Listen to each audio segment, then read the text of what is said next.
Et bienvenue dans ce second 1J1 MMPLWFPD.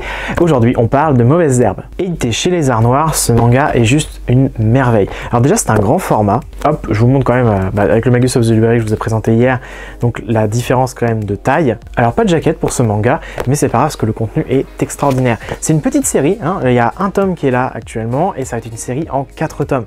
C'est une série qui va vous prendre au tripes. Si vous êtes capable de rentrer dans ce genre d'histoire, c'est génial. Au cours d'une descente de police dans une maison close maquillée en salon de massage, le lieutenant Yamada rencontre Shiori, une lycéenne fugueuse qui lui rappelle sa propre fille décédée.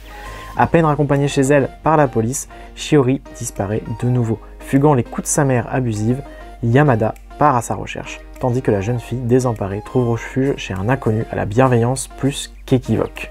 À travers ce drame abordant de nombreuses questions contemporaines, Keigo Shinzo esquisse le portrait d'une ville où la solitude semble être le seul dénominateur commun entre les individus. Donc vous l'aurez compris, c'est pas une histoire drôle, en revanche c'est une histoire qui est extrêmement bien construite. Donc là vous êtes sur un policier qui va du coup tout faire pour la retrouver et essayer de la protéger parce qu'il lui rappelle sa propre fille. Donc on peut dire que c'est un petit peu égoïste aussi de sa part, mais pour autant ça va permettre aussi de lui peut-être lui sauver la vie. Donc vous l'aurez compris, oui j'ai été chercher le tome 2, ce n'est pas une histoire qui est faite pour rigoler, très clairement elle est triste et si vous êtes capable de ressentir des choses en lisant, et je ne peux que vous conseiller cette série. Moi elle m'a pris au trip, j'étais pas bien la lecture du 1, lecture du 2 j'étais pas forcément mieux non plus. Il se passe des choses qui ne sont clairement pas drôles, mais qui peuvent aussi permettre de mettre en avant certains problèmes et aussi de prendre les devants et de faire prendre conscience des réalités pour toutes les personnes qui sont totalement en dehors de ça. Moi de mon côté j'ai jamais vécu ça, pour autant j'ai clairement été impacté par l'histoire et je pense que c'est juste parce que l'auteur est très fort pour laisser transparaître toutes les émotions à travers les personnages. J'adore le travail fait autour des planches de cet auteur. Ici, voilà, je vais vous chercher une planche voilà, où vous avez directement en fait, le policier avec un chat ainsi que la jeune fille qui tombe dessus. Vous avez voilà, ça, donc j'espère pareil vous trouver de toute façon des planches pour vous en faire défiler plein.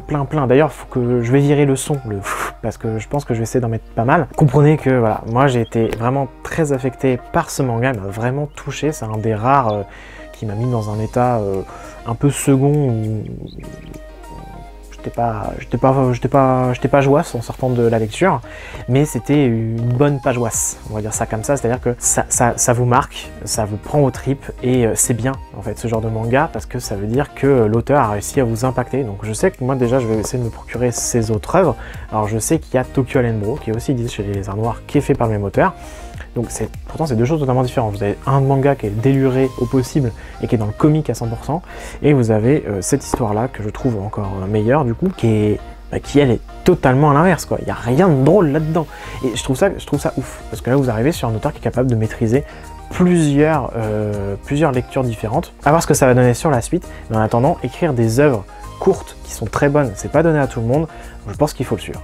Donc vous l'aurez compris, je ne peux que vous conseiller Mauvaises Herbes. Le tome 3 devrait sortir très prochainement, hein. Les jaquettes et tout ont été validées en France, maintenant on attend, enfin bon en tout cas j'attends qu'il sorte. Le tome 4 sera le dernier, déjà sorti au Japon, il me tarde de l'avoir dans les mains, très clairement. Et voilà, j'espère que la vidéo vous aura donné envie de découvrir Mauvaises Herbes et qu'elle vous aura plu, et si c'est le cas, n'hésitez pas à liker ou à laisser un commentaire. Je vous laisse vous abonner si ce n'est pas fait, et on se revoit très vite, salut!